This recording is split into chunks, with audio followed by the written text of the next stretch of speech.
Merci beaucoup Emmanuel. Donc moi, je vais vous parler un petit peu de mon expérience de ces tiges sur mesure, donc dans la scoliose pédiatrique. Parce que vous aurez remarqué que depuis le début de la table ronde, on n'a vu que des planifications de profil. Donc c'est vrai que c'est comme une technologie à la base qui était faite pour de la correction sagittale. Et en fait, quand on s'est mis à les utiliser, au début, il y avait beaucoup de personnes un peu incrédules. Et nous-mêmes, on ne savait pas vraiment comment on planifierait. Donc je vais vous dire un petit peu ce qu'on a appris de ces quelques années de pratique.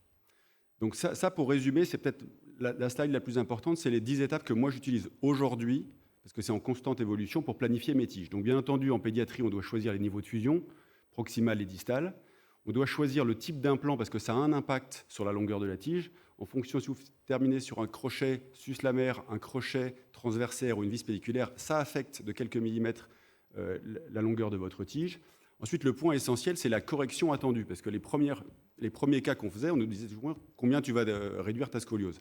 En fait, on sait rarement, surtout quand on commence. Il y a des cas très sévères, puisqu'on utilise des tiges unies sur des cas de plus de 80 degrés, et effectivement, il y a des cas un peu plus modérés, comme le COB moyen de notre série, aux alentours de 50. Donc, pour faire simple, nous, on part tout le temps d'une correction de 100%.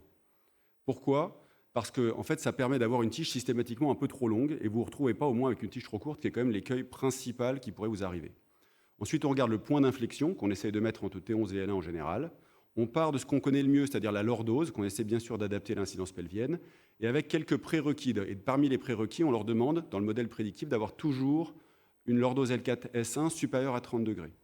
Ensuite, on essaie d'avoir une charnière proche de 0. Ça évite de faire des grosses bêtises et notamment de mettre trop de lordose trop de lordose dans la lordose proximale. Et ensuite, pour la SIFO, je vais vous montrer parce qu'on a pas mal évolué avec le temps. Ensuite, une fois qu'on a ce modèle prédictif, on regarde un petit peu comment est la SVA, comment est la pente de T1, et on peut faire des petits ajustements. Et ensuite, depuis quelques temps, moi je demande systématiquement un surcintrage concave pour toutes mes tiges gauches. Donc je vais pas revenir très longuement, parce qu'on a beaucoup parlé ce matin sur l'inadéquation entre le T4 et le L1 pied, mais c'est vrai que maintenant, depuis plus d'un an, je l'utilise systématiquement sur toutes mes planifications.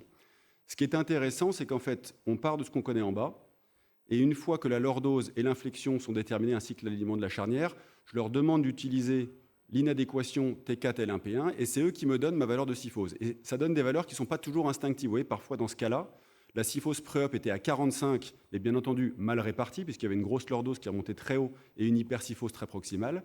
Et en fait, en prenant en compte tous ces alignements, on retombe à une syphose proposée dans le plan qui est à 32. Donc c'est une syphose en fait inférieure à ce que le patient avait avant. Donc en fait, ce n'est pas toujours le gain de syphose qui montre qu'on a fait un très bon résultat de ce planning.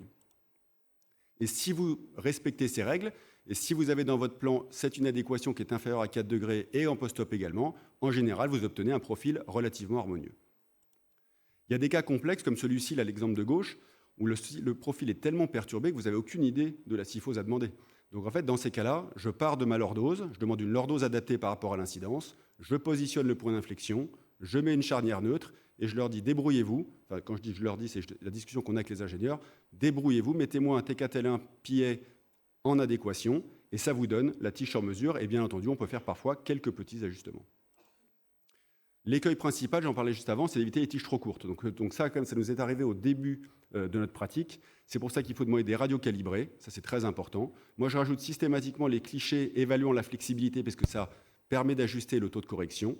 On vérifie l'absence d'anomalies transitionnelles et le type d'implant. On surévalue la correction et on utilise des marges de sécurité qui sont proposées dans le plan. Et je vous conseille d'utiliser des marges relativement importantes pour ne pas avoir des tiges trop courtes. Et notamment quand on utilise des halos ou qu'on fait des cas à plus de 80 degrés, on demande volontiers 15 ou 20 mm de part et d'autre. Ce qui est très important également, c'est la communication avec les ingénieurs. Vous voyez que par exemple, dans ce cas-là, ils m'ont immédiatement proposé un cas normal, c'est-à-dire avec 5 lombaires, ou un cas avec 6 lombaires, parce que le patient avait 6 lombaires, et donc c'est à vous de choisir pour que la dénomination soit la même. Un autre cas, avec un cas proposé avec 12 thoraciques ou 13 thoraciques. Le premier plan que j'avais reçu, et je trouvais que ce dos était un petit peu trop plat, donc vous pouvez voir que moi j'utilise uniquement mon téléphone, mais vous pouvez faire ça sur l'ordinateur, je trouve ça plus facile avec le téléphone. Et donc j'ai validé le plan avec 13 thoraciques, et je leur ai demandé en revanche d'ajouter 5 degrés de syphose, et vous voyez qu'immédiatement, ils m'ont ajusté la planification, et que j'ai validé celle-ci et qui a été réalisée. Très important, parce que c'est une des limites de notre table ronde, c'est que c'est essentiel d'importer vos suivis post-op. Moi, je trouve qu'on perd un énorme intérêt de la technique si on n'importe pas les suivis post-op. Parce que certes, comme le disait Guillaume, on réfléchit beaucoup avant, mais le seul moyen de corriger vos erreurs, c'est de regarder vos post-op. Et donc ça, à mon avis, c'est essentiel. Il faut absolument qu'on le fasse tous. Tous ceux qui utilisent des tiges sur mesure doivent, à mon avis, mettre leur post-op dans la base. Pourquoi c'est important? C'est que ça permet aussi de mieux vous connaître. C'est-à-dire qu'en fait, cette technique qui est vendue comme une technique patient spécifique, elle peut devenir également chirurgien spécifique. Et en connaissant un petit peu davantage vos corrections moyennes, vous pouvez également ajuster vos taux de correction. Moi, en permanence, et on fait ça sur une base d'environ quasiment tous les 3 mois, je regarde avec les ingénieurs quelle a été la différence entre ce qu'on a obtenu en post-op et ce qu'on avait planifié. Et bien entendu, notre objectif, c'est d'augmenter le taux de pourcentage de différence de moins de 10 degrés avec le plan. Et vous voyez que dans les hyposyphoses, on a encore près de 20% où finalement, on a trop demandé. Je ne dirais pas qu'on n'a pas assez obtenu, parce que souvent, ces patients redeviennent normosyphotiques. Ils ont des syphoses d'alentour de 20-25 degrés, mais on a été trop optimiste en demandant parfois 45 degrés, ce qui n'a aucun sens chez les hyposyphotiques, parce que ce n'est pas réalisable. Ce qui est très intéressant, c'est qu'en tout cas, moi, aujourd'hui, je crois vraiment j'ai une grande confiance dans le modèle prédictif. Alors nous, bien sûr, quand on fait des montages très étendus, il n'y a pas beaucoup de prédictions, mais quand on fait des arthrodèses sélectives, il y en a beaucoup. Et vous regardez dans ce cas-là, si vous regardez la zone non instrumentée, c'est-à-dire la lordose sous L4 et la syphose sous-jacente, eh bien en fait, la réalisation et les mesures post-op sont vraiment très proches de ce qui avait été prédit. Donc c'est un modèle prédictif qui est vraiment relativement fiable aujourd'hui. Alors bien entendu, nous en pédiatrie, on a des colonnes beaucoup plus souples. Et donc quand vous avez une colonne souple de base ou que vous pouvez rendre souple par des osteotomies postérieures, là l'exécution du plan, elle est quasi parfaite. Et les Scheuermann, pour moi, c'est un excellent exemple parce que c'est très difficile de savoir en opératoire où vous en êtes de votre correction. Et donc c'est vraiment quelque chose qui est vraiment très adapté finalement à la pédiatrie. Mais comme l'a montré Elie, on peut également tout à fait l'utiliser maintenant sur des cas beaucoup plus complexes. Parfois, vous utilisez votre tige, parfois vous utilisez comme simplement un guide pour cintrer d'autres tiges si vous avez besoin de plusieurs tiges, mais on peut l'utiliser dans tous les cas, il n'y a pas de limite par la complexité des cas. Et enfin, pour finir sur quelques ouvertures, je pense que ce qui est essentiel, et il y a une très bonne présentation ce matin de Lola qui parlait sur la modélisation biomécanique des corrections, c'est qu'il faut absolument rajouter de la biomécanique dans cette planification. Parce que ça nous donnera une indication sur le risque de complications au niveau des segments adjacents et aux jonctions de montage. Et donc ça, il y a plusieurs solutions en cours de développement, mais je pense que ça apportera vraiment quelque chose dans les futures années. Un autre élément très intéressant qui pour l'instant reste au stade de projet, mais j'espère bien que ça se réalisera, c'est la recherche dans votre base de données de cas similaires. Là, je vous ai mis un cas dégénératif, mais ça existe bien entendu également dans les scolioses. Et l'idée, ce serait qu'à chaque fois que vous voulez planifier un cas, l'intelligence artificielle vous aide à retrouver dans votre propre base de données, ou encore au mieux dans une base multicentrique, si on arrive à dépasser les limites médico-légales qu'on a actuellement dans le partage de bases de données, un cas similaire, qu'on vous montre également ce que vous avez fait et ce qu'il est devenu. Et si c'est un succès, vous pouvez partir sur la même base de planification, le même niveau d'ostéotomie, le même type de correction. Si c'est un échec, vous pouvez ajuster et modifier votre plan. Donc je pense que dans la réflexion, ça donnera encore un élément supplémentaire. Ensuite, il faut qu'on améliore beaucoup l'analyse post-opératoire, parce que la réalité, c'est que ça prend beaucoup de temps aux ingénieurs de faire vos mesures post-op. Et donc, bien entendu, ça, normalement, tout ça, ça va devenir automatisé. Et vous aurez juste à mettre vos radios post-op et vous aurez systématiquement accès à vos données sur une base régulière.